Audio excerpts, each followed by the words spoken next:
Y continuamos con más noticias de Cuba. No olvides suscribirte a nuestro canal. Al menos 2 víctimas fatales tras accidente de tránsito en Mayari.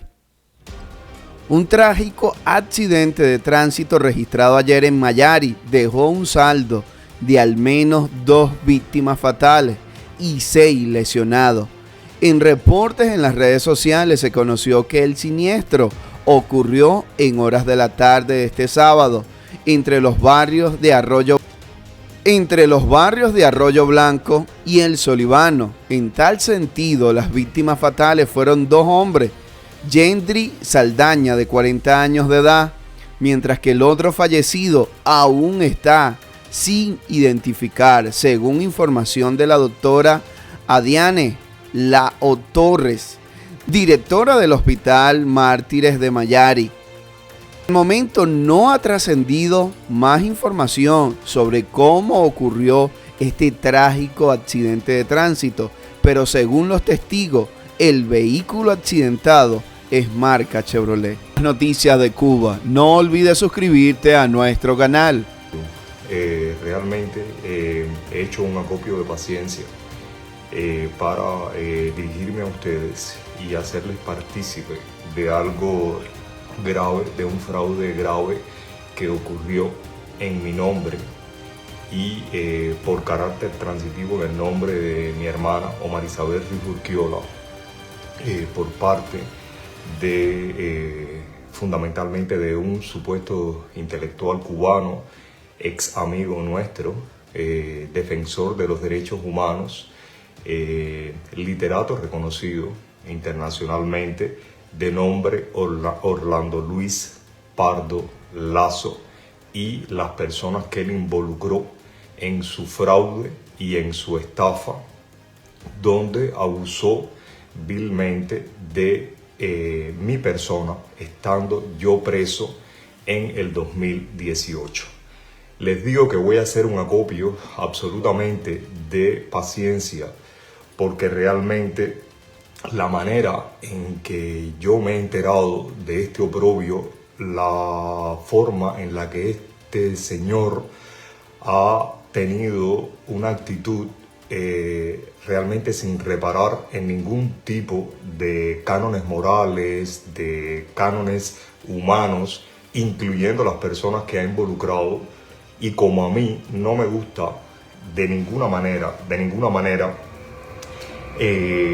procrastinar absolutamente nada que me esté martillando en la cabeza, y ya esto me estaba martillando desde principios del 2024, he decidido revelarles a ustedes, compartirles a ustedes una de las razones del por qué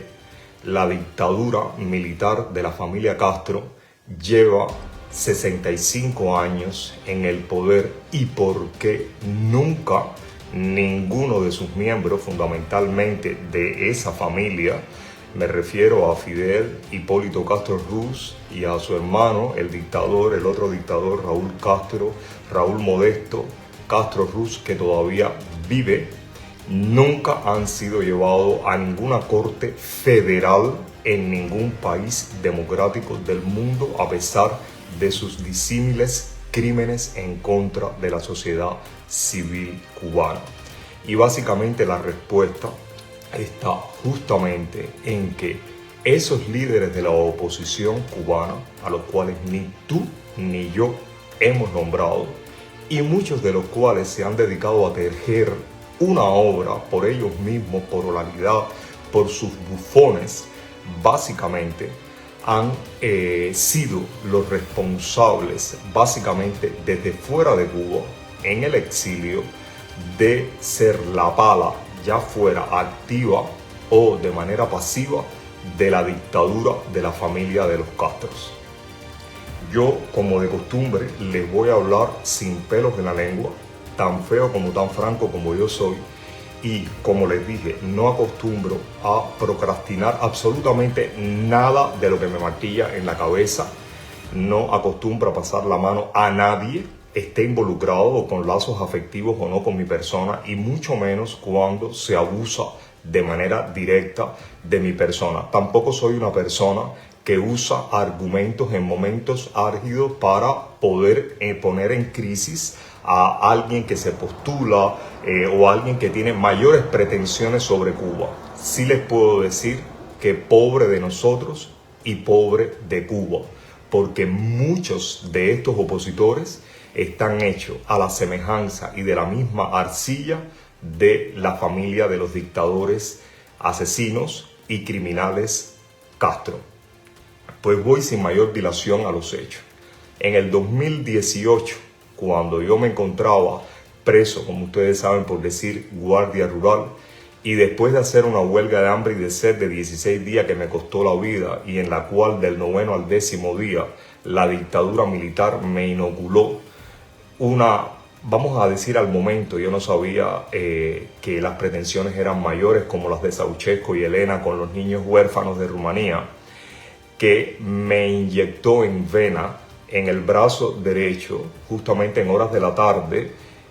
una jeringa con una solución concentrada de un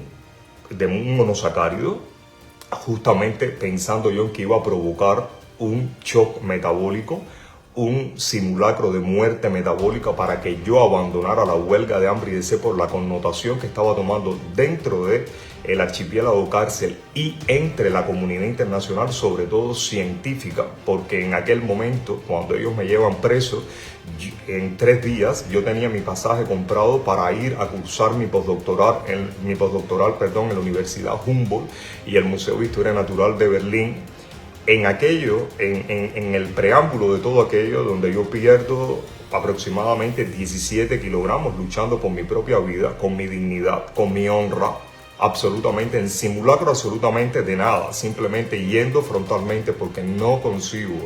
que Ariel Ruiz Urquiola pudiera estar preso injustamente y soportar esas cadenas sobre mi conciencia, sobre mi moral. No lo concebía, porque ese soy yo y así me comporto en todos los lugares. Pues el señor Orlando Luis Pardo Lazo estaba comunicándose con la organización no gubernamental y de alcance amplio Freedom House, con sede en Washington, D.C., para solicitar en mi nombre $10,000 que él supuestamente haría llegar a mi persona usando a mi hermana en algún momento, que era la persona que estaba libre, para poder cubrir no solo mi recuperación, mi vida en aquel momento, que realmente pasamos un sinnúmero de penurias que ahora no es el momento de hablarla, no es lo que compete, y que mi hermana había sido, que fue una de las razones por las que yo inicié la huelga de hambre y de sed, adicionalmente era porque las tumoraciones habían comenzado a progresar en la piel torácica de mi hermana, de lo cual es testigo el investigador en aquel momento, Oscar Casanella, absolutamente testigo de cómo fue como yo me di cuenta por un accidente en el campamento de Cayo Largo del Sur, donde se llevan a los presos ya un régimen de mínima. Luego yo regresé a la prisión justamente por comenzar la huelga de hambre y de sed, y mi hermana estaba extremadamente delicada, además de muy delgada. Yo no sabía nada de lo que estaba ocurriendo con ella fuera del momento que la pude ver, porque yo apenas tuve 2 visitas en todo ese periodo con mis familiares, y Oscar Casanella fue la persona que sirvió de bastón a mi hermana y a mí, por supuesto, pero sobre todo a mi hermana, para poder llevarme unos víveres y ropa interior, porque ni tan siquiera yo había tenido una visita de aseo, no tenía ropa interior, que no fueran las que, incluso, esto se lo tengo que decir, es una cosa increíble, la manera en que algunas personas de la religión Abacuá, de la cofradía Abacuá, al ver y al observarme durante un tiempo que yo estaba en prisión, que nadie me veía, que no usaba la misma ropa de la prisión, que no tenía, a pesar de los calores, ellos veían que yo no cambiaba ningún tipo de ropa, que no lavaba ropa, porque sencillamente no tenía. Me facilitaron ropa interior para poder tener un mínimo de calidad de vida, si se le puede llamar, teniendo en cuenta las condiciones de alimentación, de insalubridad y todo compartidas con los demás reos en los que yo estaba hacinado prácticamente en un área que no excedía los 100 metros cuadrados. Allí habían 99 hombres con un solo baño y con una sola ducha funcional. Bueno, básicamente esas eran las condiciones. Y yo me doy cuenta porque mi hermana, en un gesto, porque estaba muy débil, se le deja ver entre el escote de la blusa los tumores que habían proliferado y que segregaban, sangraban esos tumores. Bueno, pues resulta ser que la policía política había ordenado cumplir las órdenes a su vez del gobierno de Cuba, que era que les volvieran a administrar placebo en lugar del principio activo en aquel momento del anticuerpo monoclonal trastuzumab combinado con pertuzumab, justamente para debilitarla y que ella no pudiera seguir afrontando las razones injustas de mi prisión y la búsqueda de una libertad en movimientos cívicos internacionales y nacionales, a los cuales por supuesto se sumaron algunos amigos, fundamentalmente de mi carrera, de la Universidad de La Habana, como Susana Tobeñas, por decir un nombre que fue significativamente una de las personas en el extranjero, justamente en Suiza, que jugó un papel importante para soportar la lucha cívica de mi hermana. Pues otra persona aparentemente había sido este señor, que era amigo nuestro, Orlando Luis Pardo Lazo, y resulta que este hombre hace esa solicitud de ese dinero, nada menos y nada más que de $10,000. A costa mía, a costa de esa prisión, a costa de ese sufrimiento, a costa de mi vida, y supuestamente con el consentimiento, fíjense cuán grave es esto, con el consentimiento, así lo reflejó Orlando Luis Pardo por escrito en su solicitud a Freedom House, con el consentimiento de mi hermana Omar Isabel. Por supuesto, nosotros estábamos ajenos, nosotros nunca hemos recibido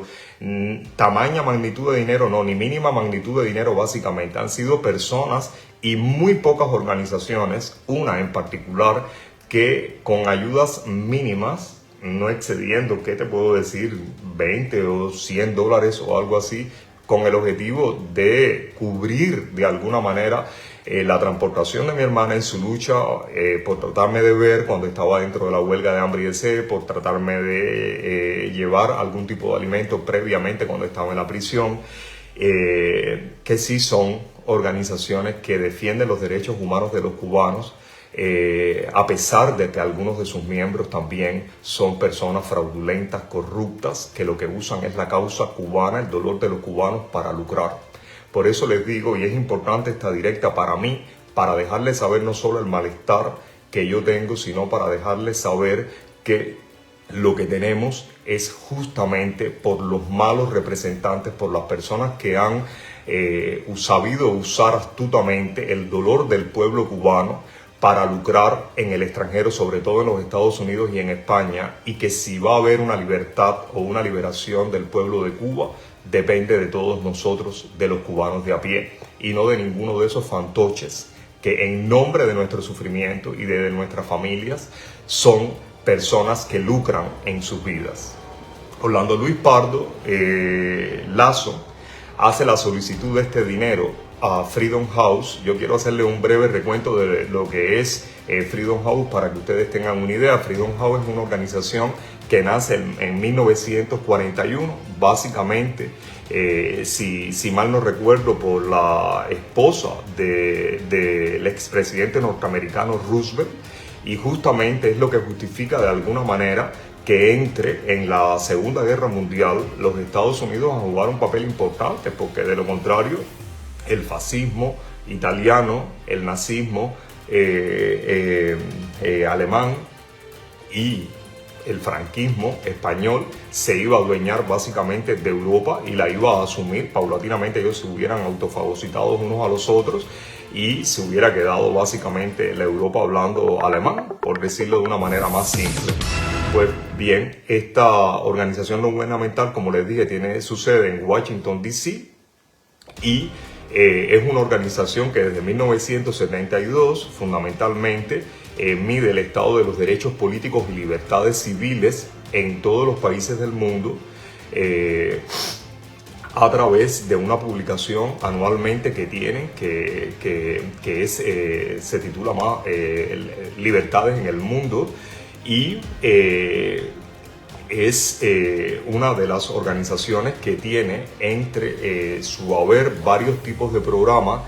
y uno de los programas que tiene, que obviamente los cubanos honrados, los cubanos que han luchado por la libertad de Cuba, partiendo de la propia lucha por la libertad de ellos mismos dentro de Cuba, desconocíamos de la existencia de este programa, por cuanto estos programas son básicamente manejados por estos interlocutores que realmente funcionan como personeros, es decir, hacen valerse como tutores de las víctimas que están dentro de Cuba para cobrar dinero a costas de ellos y tener la vida que llevan o que ostentan en los Estados Unidos fundamentalmente.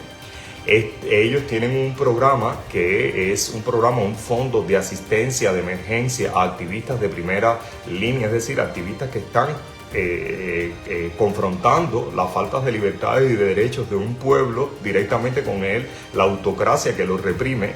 y está desarrollado este fondo justamente para garantizar de alguna manera, fíjense que es un fondo de emergencia, por tanto como es emergente pueden darse errores por cuanto muchos de estos activistas ni tan siquiera tienen acceso directo a esta organización y mucho menos tienen la posibilidad de disponer de medios de comunicación, como me sucedió a mí en Cuba, tanto de limitaciones de un teléfono móvil o como de saldos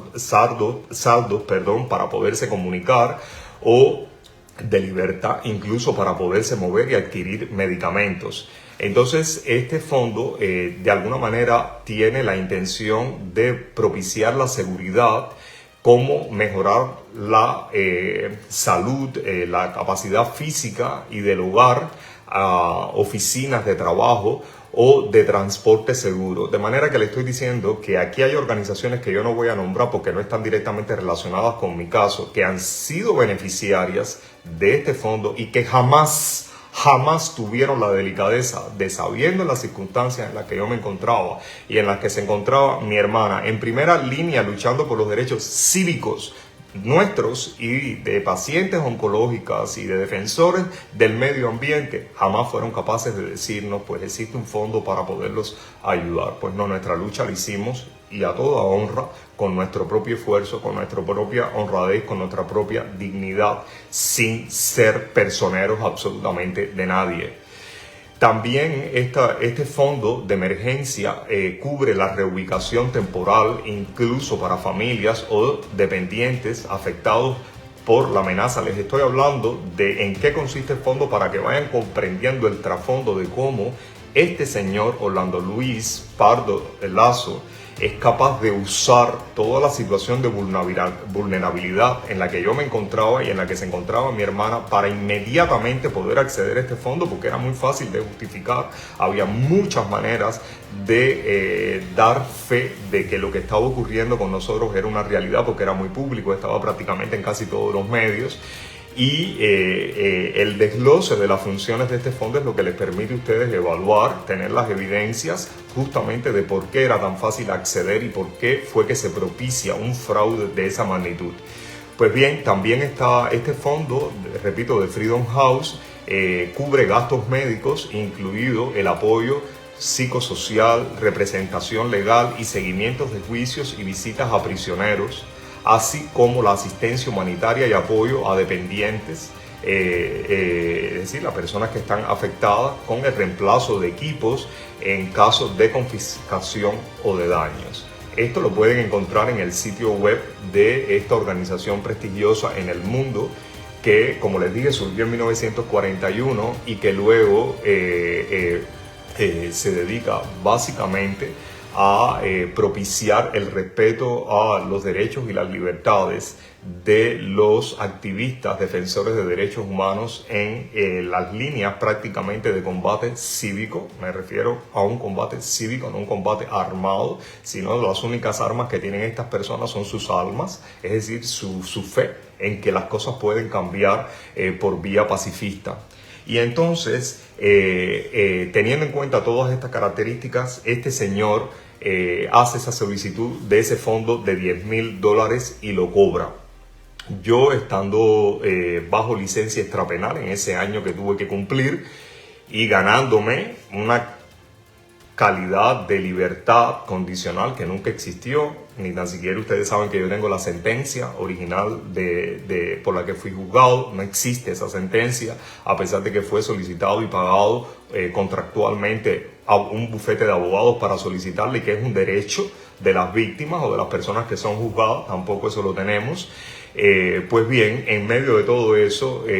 y por la acción de determinadas personas que no vale ahora decir sus nombres, no tienen por qué formar parte de esta sociedad, deciden publicar, evaluar un libro que yo había hecho sobre historias que tienen marcado carácter autobiográfico, y que su primera edición la hace esta editorial Neoclub, si mal no recuerdo, estando yo en franca salida de la sala K después de la huelga de hambre y de sed, con una gripe y una fiebre que fue confundida por los médicos que estaban alrededor mío con una supuesta tuberculosis, pero sabemos que no era una supuesta tuberculosis un año después, que era la fase aguda de la infectación con una cepa de laboratorio de HIV. Pues bien, este señor, cuando hace ese pedido es evaluado justamente por un investigador de Freedom House que se llama Andrea Martalo, una persona con la que tuve la posibilidad de aclarar todos estos incidentes después de una investigación que él desarrolló por parte de Freedom House y que concluyó con una reunión donde en las partes afectadas estaba en primera persona yo, Ariel Ruiz Urquiola, estaba mi hermana,